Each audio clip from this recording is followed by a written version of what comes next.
I live in a quiet suburban neighborhood outside Portland. A normal place with trimmed lawns, dog walkers in the evening, and neighbors who wave from their driveways like clockwork. I am 35. I work as a freelance graphic designer from home. Most of my days are spent at my desk near the living room window. Coffee on one side, laptop glow on the other. Watching delivery trucks pass by and kids get off the school bus around 3. Nothing unusual ever happens here.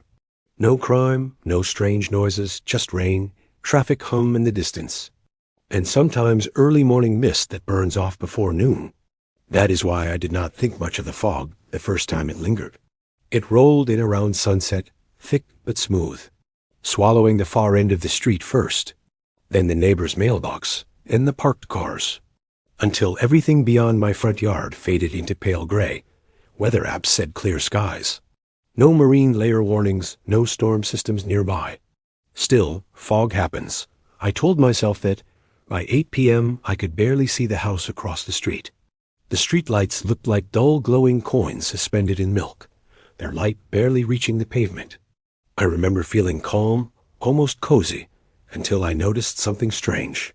The fog was not moving, not drifting, not thinning, not shifting with the breeze. It was just there, perfectly still, as if it had weight. I stepped onto my porch to get a closer look. The air felt damp but strangely warm, carrying a faint metallic smell like wet pennies or old pipes. When I walked to the edge of my driveway, the fog seemed to react, not parting like normal mist, but thickening slightly ahead of me. As if adjusting, I stopped walking. It stopped changing. I told myself that was my imagination, that darkness plays tricks. Then I heard footsteps, soft, slow, somewhere inside the fog across the street. I could not see anyone, not even a silhouette, just the sound of steady steps on asphalt. Approaching, I called out, thinking maybe a neighbor was out walking a dog. My voice sounded swallowed, muted by the mist. The footsteps stopped immediately. Silence pressed in around me, heavy and unnatural. Then the footsteps resumed, closer now, maybe 10 feet beyond the edge of visibility. My heart began to pound, not fast at first, just strong, deliberate. I stepped back toward my porch, the fog shifting again, thickening between me and the sound, like it was forming a barrier. That is when I realized something that made my stomach drop. The fog was not covering the whole neighborhood. It was only on my side of the street, across the intersection. I could see clear air, dry pavement. A car driving past normally under open sky, but my house, my driveway, my lawn were wrapped in a dense gray wall, perfectly contained. I hurried inside and locked the door, laughing nervously at myself, telling myself it was just a strange weather pocket. From my living room window, I watched the boundary line, a sharp edge where clear air met fog, like an invisible wall dividing reality. Then I saw movement within it, not a figure, not clearly, more like depth changing, layers shifting. The metallic smell intensified, filling the house even though all windows were closed. My lights flickered slightly, not going out, just dimming for a breath.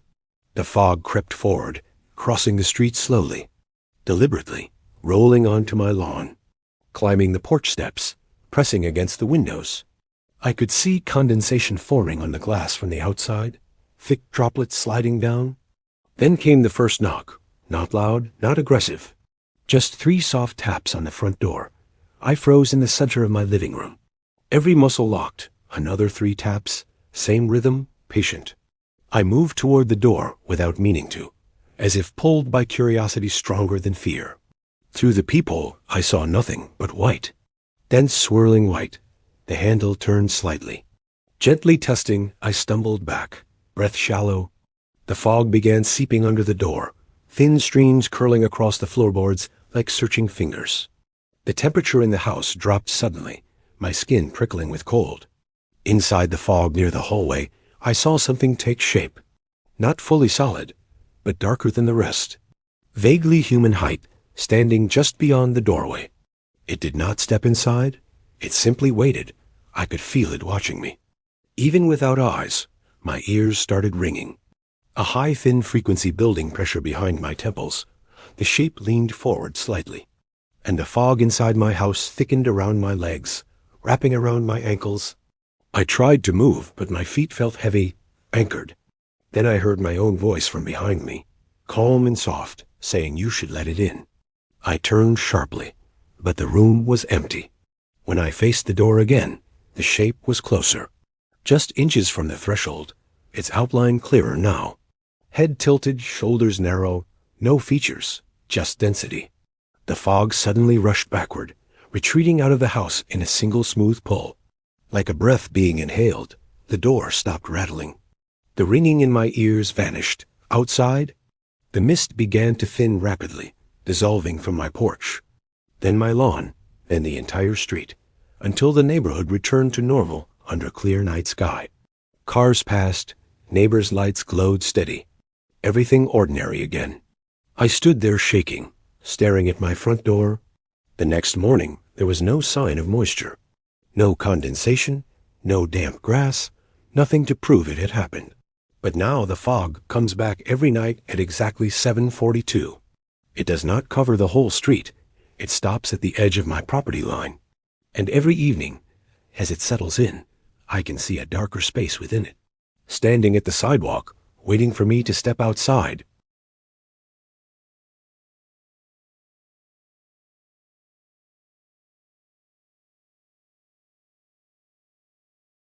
I grew up in a coastal town about 40 minutes north of San Francisco. The kind of place where fog is part of the landscape, where tourists take pictures of it rolling over the cliffs, where fishermen call it normal and predictable. I moved back last year after my father passed away. I inherited his small bait and tackle shop near the marina, a narrow building wedged between a seafood cafe and an old charter office that barely operates anymore. Most mornings I unlock the shop at 6, brew cheap coffee in the back room, and listen to the foghorns out in the bay while I restock hooks and line. It is quiet work, steady, almost comforting. Fog here is common. It drifts in before sunrise and thins by noon. It smells like salt and seaweed and cold air. But the fog that came in last October did not smell like the ocean. It smelled like something closed up for too long, something damp and rotting beneath wood. It started as a low band across the water just after dusk, thicker than usual, rising instead of drifting, climbing the docks in slow layers, swallowing the boats one by one. By 8 that night, visibility was barely a few feet. The marina lights turned into blurred halos, and even the foghorns sounded distant, muffled, as if the sound itself was struggling to move through it. I was closing up when I noticed the first strange thing. The tide chart on the wall behind the counter had changed. The handwritten numbers I update every morning were different, higher than they should have been, marking a tide level we had not reached in years. I assumed I misread it earlier. Fatigue, distraction. Then the bell above the shop door rang. I looked up expecting a late customer. Maybe someone desperate for bait before an early trip. No one stood in the doorway, only fog, dense and unmoving, filling the open frame like a wall of gray cotton. The door was still closed. I could see the glass, but the fog pressed against it from the outside, as if it were inches away from my face. The bell rang again. Though the door had not moved, a faint outline appeared beyond the glass. Not a person exactly, more like a vertical distortion. Taller than the frame itself, I felt a strange pull in my chest. Not fear at first, more like recognition, like seeing someone you almost remember. The shop lights flickered slightly, not losing power, just dimming enough to change the color of everything inside to a sickly yellow. The fog outside began to seep downward, not under the door, but through the cracks around the frame, thin strands slipping into the shop like threads being pulled. I stepped back slowly, heart beginning to race. The strands did not spread randomly. They moved with direction, sliding across the wooden floor toward the wall behind the counter, toward the old storage door that leads down to the crawl space beneath the building. That crawl space has always flooded during extreme storms. My father used to complain about it constantly. The boards down there are warped, darkened by years of moisture. The fog gathered at the base of that door and disappeared through it, as if drawn downward. Then I heard water, not outside, not from the bay. From beneath the floorboards, a slow sloshing sound. Like gentle waves hitting wood from below, the tide chart on the wall shifted again, the numbers rising incrementally before my eyes. Ink bleeding upward across the paper, without a hand touching it. I backed toward the entrance, intending to leave, to lock up and come back in the morning, but when I reached for the door handle, the glass no longer showed the street. It showed water, dark, murky water pressing against the other side, small bubbles rising past the frame. As if the entire shop were submerged, my breathing quickened. Shallow and uneven, I turned around slowly. The floorboards were damp now, thin pools forming between them, reflecting the overhead lights in broken ripples. The sloshing beneath grew louder, more forceful. Then something struck the underside of the floor. Hard enough to rattle the shelves, fishing lures clinked against each other. Rods swayed in their racks. Another impact came, stronger, followed by a dragging scrape along the wood. I could feel the vibration through my shoes. The storage door behind the counter bulged outward slightly. Wood bending under pressure from below, water began leaking from its edges. Thin streams running across the floor toward me, cold against my ankles. I knew there was no way the tide could reach this high. The marina was at least 4 feet below the shop's foundation. Yet the tide chart continued rising, marking a level that would place the ocean directly beneath my feet. The bell above the front door rang again. When I looked, the glass no longer showed water. It showed the marina as it used to look decades ago. Old wooden boats, different signage. People in clothing from another time, walking along the dock in thick fog. They were moving slowly, almost drifting, their outlines blurred. One of them turned toward the shop, toward me. Even through the distortion, I recognized the jacket, the cap, the stance. It was my father, younger, standing where the entrance should have been, staring directly at me. His mouth moved, but no sound reached me. Behind me, the storage door cracked loudly, wood splitting down the center. A rush of icy water burst into the shop, knocking me off my feet. Soaking my clothes instantly, I gasped, choking on salt and something bitter. Something metallic. In the water I felt movement. Something large brushing past my legs. Smooth and deliberate, I scrambled toward the counter, pulling myself up as the water level rose to my waist. Then my chest, the lights overhead flickered violently, reflections dancing across the surface like broken stars. The tide chart tore itself from the wall and fell into the water, dissolving into pulp. Another impact from below shattered part of the floor, boards splintering upward as something forced its way through. I saw only a shape beneath the surface, enormous and undefined, pressing against the thin boundary between below and above. The front door burst open. Instead of water pouring out, fog rushed in, thick and suffocating, colliding with the rising tide inside the shop. For a moment, everything went white. Water and mist blending into a single blinding void.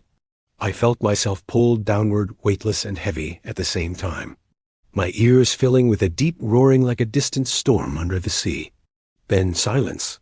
I was lying on the dry wooden floor of the shop, gasping, the lights steady, the shelves untouched, no water anywhere.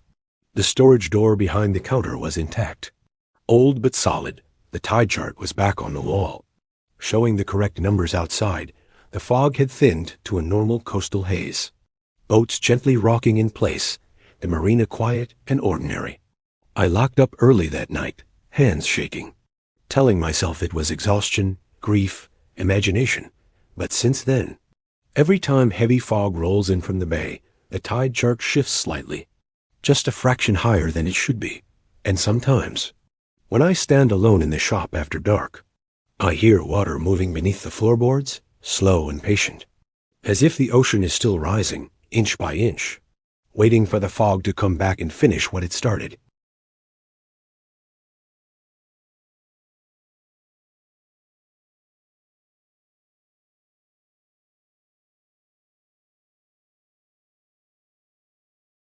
I am a volunteer search and rescue coordinator in the mountains east of Denver. I work a regular office job during the week. Spreadsheets, conference calls, traffic on I-70.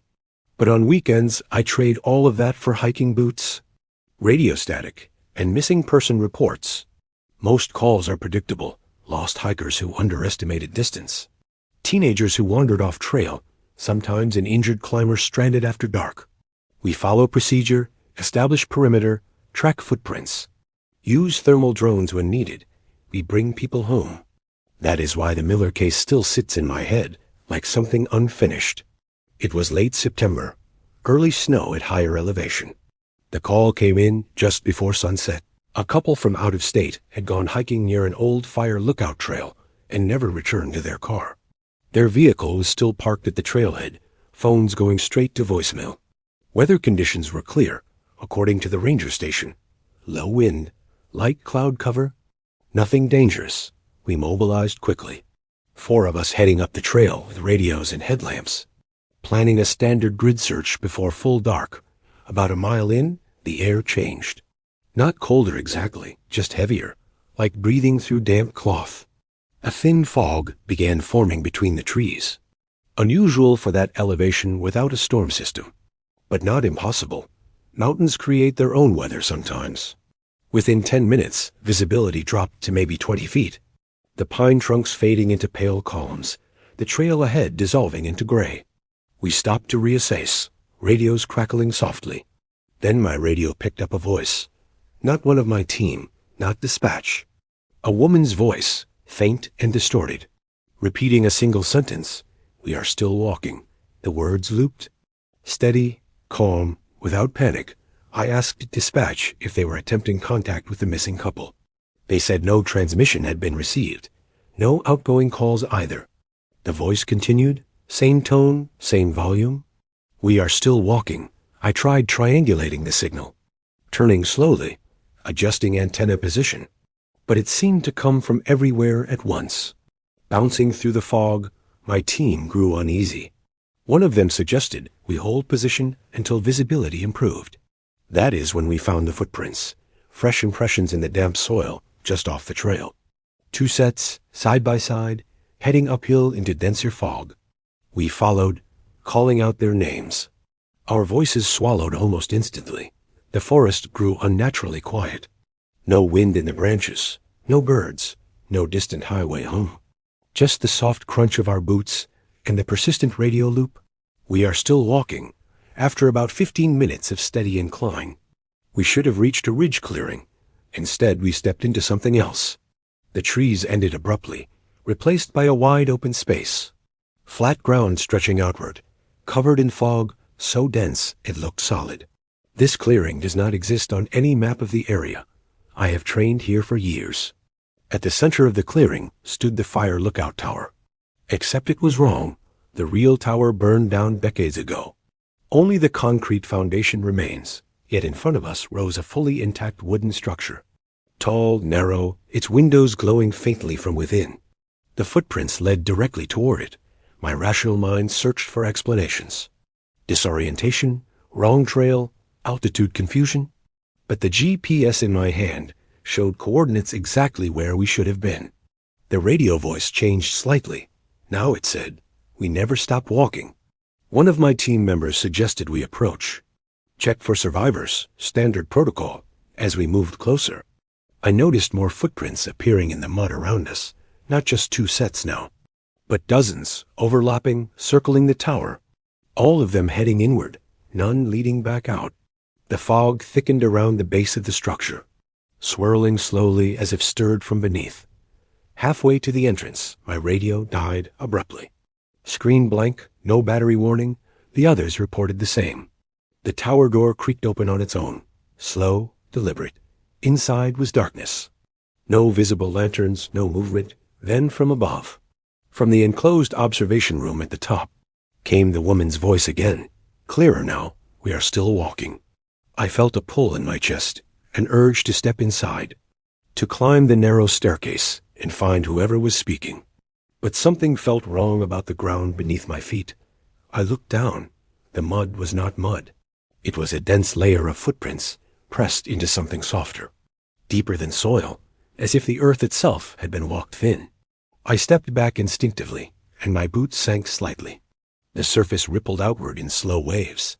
Like disturbed water, the entire clearing shifted subtly.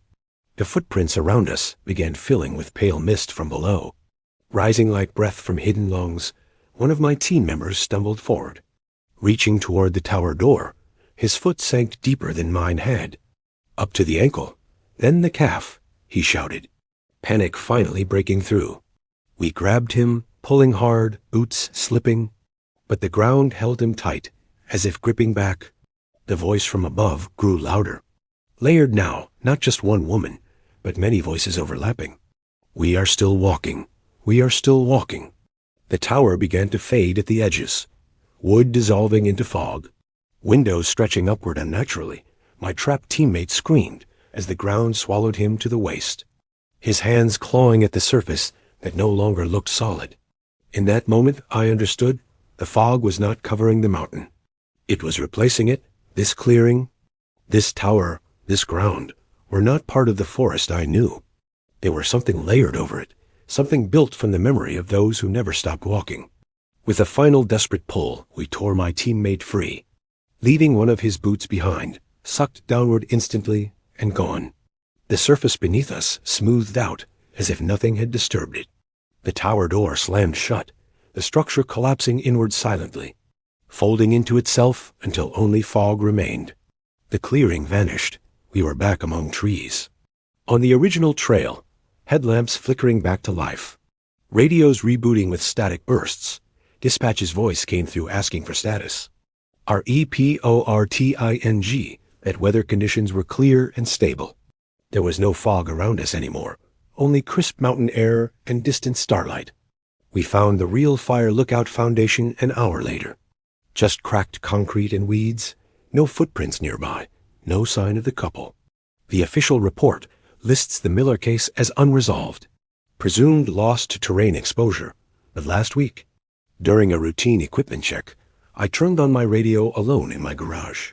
For a second before the normal channel static settled, I heard it again, faint but steady. We are still walking. And sometimes when low clouds gather along the mountain ridge, I imagine a clearing that should not exist, filled with endless overlapping footprints, still moving, somewhere beneath the fog,